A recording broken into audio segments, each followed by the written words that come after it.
एक गांव में एक बुढ़िया माई रहती थी। वो मिट्टी के खिलौने बनाया करती थी। उसका एक बेटा बहू थे। उसकी बहू रूपा गांव में खिलौने बेचने जाया करती थी। खिलौने ले लो खिलौने, सुंदर सुंदर मिट्टी के खिलौने ले लो।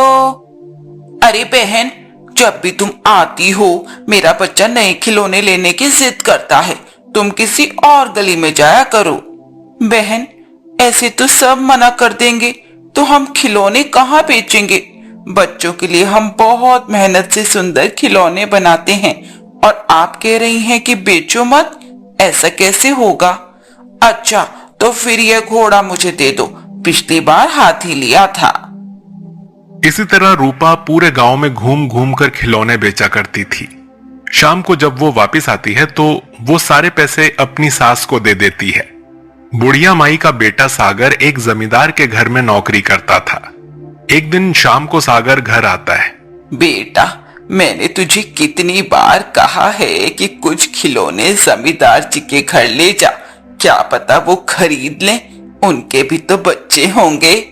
माँ, उनकी 2 बहुएं हैं, लेकिन किसी के भी बच्चे नहीं हैं। दोनों के बच्चे होते हैं लेकिन मर जाते हैं। ये तू क्या कह रहा है? फिर तो वे काफी दुखी होंगे। हाँ माँ, जमींदार को लगता है कि उसका वंश अब खत्म हो जाएगा। तू चिंता मत कर बेटा, कल मैं रूपा को कुछ समझा कर भेजूंगी। तू बस इसे अपनी मालकिन से मिलवा देना। अगले दिन बुढ़िया माई रूपा को सब समझाकर जमींदार के घर भेज देती है। मालकिन, आपकी दोनों बहुओं के बच्चे होके मर जाते हैं। इसके लिए आप इस बार उन्हें अहोई अष्टमी का व्रत करने के लिए बोलना, और जो बच्चे उनके मर गए हैं उतने ही बच्चे मैं मिट्टी के दे जाऊंगी। फिर आप उनके लिए व्रत कर शाम को पूजा करवाना। पूजा के बाद वे दोनों अर्घ देकर भी भोजन ग्रहण न करें।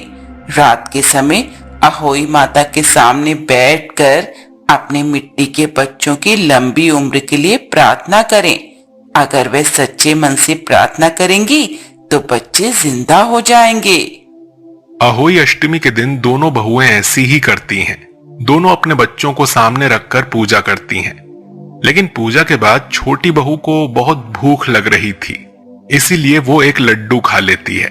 रात को जब वे दोनों अहोई माता से प्रार्थना करती हैं तो बड़ी बहू के दोनों बच्चे जिंदा हो जाते हैं, लेकिन छोटी बहू के नहीं होते।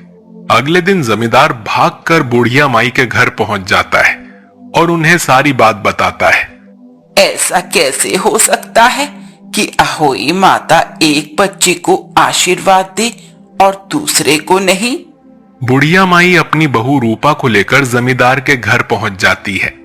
माँ जी, इन खिलौनों में तो दरार आ गई है। वो मिट्टी के बने खिलौने को देखती है। बुढ़िया माई जमींदार की छोटी बहू से पूछती है, माँ जी, मुझे माफ कर दीजिए, मुझे भूख लग रही थी इसीलिए मैंने लड्डू खा लिया। ये सुनकर मालकिन को बहुत गुस्सा आया। उसने अपनी छोटी बहू को घर से निकाल दिया।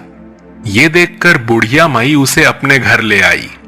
1 साल तक वो बुढ़िया माई के घर में रहकर खिलौने बनाती रही। अगली अहोई अष्टमी के दिन बुढ़िया माई बहू को लेकर जमींदार के घर पहुंची। इसे क्यों ले आई है? हम इसे नहीं रखेंगे। मालकिन, ऐसा ना करें, इस फूल की इसे काफी सजा मिल चुकी है।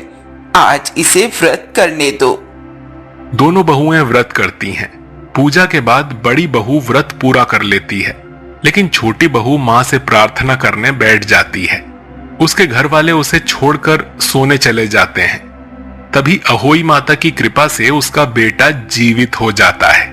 ये देखकर जमींदार और उसकी पत्नी बहुत खुश होते हैं। वे बुढ़िया माई और उसके बहू बेटे को बुलाकर बहुत सा धन, गहने और रहने के लिए पक्का मकान देते हैं। अहोई माँ की कृपा से रूपा के घर भी बच्चा होता है। इसके बाद हर अहोई अष्टमी पर सभी मिलकर व्रत रखते हैं और अहोई माता की पूजा करते हैं। मालती एक गरीब औरत थी जो कि एक गांव में रहती थी। वो मिट्टी के बने खिलौने बनाकर बेचती थी। उसका पति घर पर बीमार रहता था।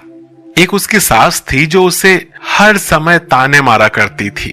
एक दिन मालती बाजार से खिलौने बेचकर वापस आई तो उसकी सास बहुत गुस्से में थी। कहाँ रह गई? सारा दिन लगा दिया, घर में खाना बनेगा या सब भूखे मरेंगे? माँ जी, आज बाजार में बहुत देर हो गई, वहाँ बहुत भीड़ थी, अभी मैं खाना बना देती हूँ। मालती जल्दी से खाना बनाने लगी। इधर उसके पति ने उसे आवाज दी, मालती, तू पूरी रात बैठकर खिलौने बनाती है, सुबह से शाम तक बाजार में उन्हें बेचती है, कितना थक जाती होगी। मेरे बीमार होने से तुझे सारे काम करने पड़ रहे हैं। आप क्यों चिंता करते हैं? माँ लक्ष्मी की कृपा से मेरे खिलौने बहुत अच्छे से बिक जाते हैं और मुझे तो ये सब करने में बहुत अच्छा लगता है। बस माँ से एक ही प्रार्थना करती हूँ, आप जल्दी से जल्दी अच्छे हो जाएं। उस दिन रात को मालती जब गणेश जी लक्ष्मी जी की मूर्ति बना रही थी तो उसकी आंखों से आंसू टपकने लगे। माँ, तुम सारे संसार पर कृपा करती हो, क्या मेरी झोली हमेशा खाली रहेगी? माँ, क्या कभी हमारे दिन नहीं बदलेंगे? क्या हम भी सुख से दिवाली मना पाएंगे? काश मेरे पति ठीक हो जाते तो हम भी सुख से दिवाली मना पाते। यही सोचते सोचते मालती घर के बाहर बैठकर मूर्ति में रंग भर रही थी। उसके बाद उसने वहीं पर सब मूर्तियां सूखने के लिए रख दी। वो वहीं सो गई। सुबह जब उसकी आंख खुली तो उसने देखा कि उसमें से एक लक्ष्मी जी की मूर्ति कम है। मैंने तो पूरी मूर्ति बनाई थी, एक माता की मूर्ति कम कैसे है? तभी उसके पास एक छोटी सी कन्या आई। माँ जी, आप क्या ढूंढ रही हैं? कुछ नहीं बेटी, मैंने माँ लक्ष्मी की मूर्तियां बनाई थी, लेकिन इनमें से मूर्ति कम है। लेकिन तुम कौन हो बेटी? मैं यहीं पास के गांव में रहती हूँ। मेरे पिता अभी कुछ सामान लेने बाजार गए हैं। क्या उनके आने तक मैं आपके यहाँ रुक सकती हूँ? अरे कोई बात नहीं, तुम बैठो, मैं तुम्हारे लिए कुछ खाने को लाती हूँ। मालती उसे घर के अंदर ले जाती है और बिठाकर खाना खिलाती है। बेटी, तुम मेरे साथ चलो, मैं बाजार में खिलौने बेचती हूँ, क्या पता वहीं तुम्हारे पिताजी मिल जाएं? कन्या मान जाती है। उसके बाद दोनों बाजार चली जाती हैं। मालती अपनी टोकरी को जमीन पर रखकर मूर्ति बेचने लगती है। मूर्ति ले लो, मूर्ति, सुंदर सुंदर मूर्ति। बहुत ही जल्द मालती की सारी मूर्तियां बिक जाती हैं। बेटी, आज तो कमाल हो गया। हर दिन मैं शाम तक बैठती थी, तब भी मेरी 2-4 मूर्तियां बिक पाती थी। आज तो आधा दिन भी नहीं हुआ और मेरी सारी मूर्तियां बिक गई। ये सब तो ठीक है, लेकिन मेरे पिताजी यहाँ नहीं दिख रहे। चलो घर चलते हैं, शायद वे वहाँ मुझे खोज रहे होंगे। उसके बाद दोनों घर आ जाती हैं, लेकिन उस कन्या को लेने शाम तक कोई नहीं आता। बेटी, अब तुम क्या करोगी? कैसे घर जाओगी? तुम्हारे पिता तो आए नहीं। आप चिंता न करें, मैं जाकर उन्हें ढूंढ लूंगी। नहीं नहीं, मैं तुम्हें रात को कहीं नहीं जाने दूंगी। तुम रात को यहीं रुक जाओ, सुबह हम तुम्हारे पिता को ढूंढने चलेंगे। मालती रात को माँ लक्ष्मी की पूजा करती है। तभी वो कन्या उससे पूछती है, आप दिन रात माँ लक्ष्मी की पूजा करती हैं, फिर भी इतनी गरीब है, ऐसा क्यों? बेटा, इसमें माँ का कोई दोष नहीं। हो सकता है हमारे पिछले जन्म के पाप का फल मिल रहा होगा।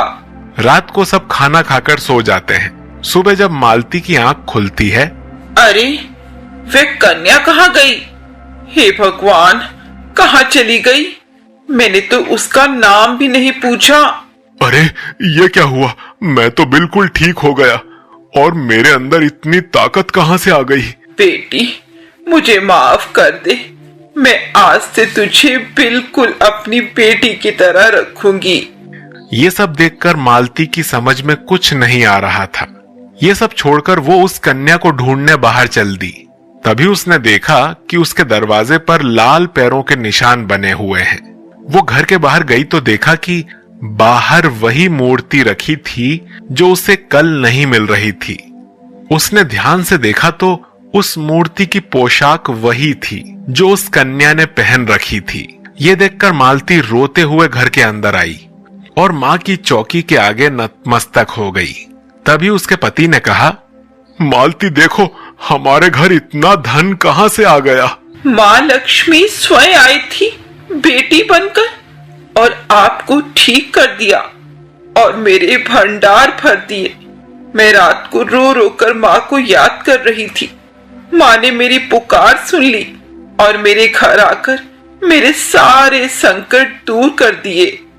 ये सुनकर मालती के पति और सास रोने लगते हैं। उसके बाद से उन पर मां की कृपा हो गई और दोनों पति पत्नी ने मूर्ति की दुकान खोली।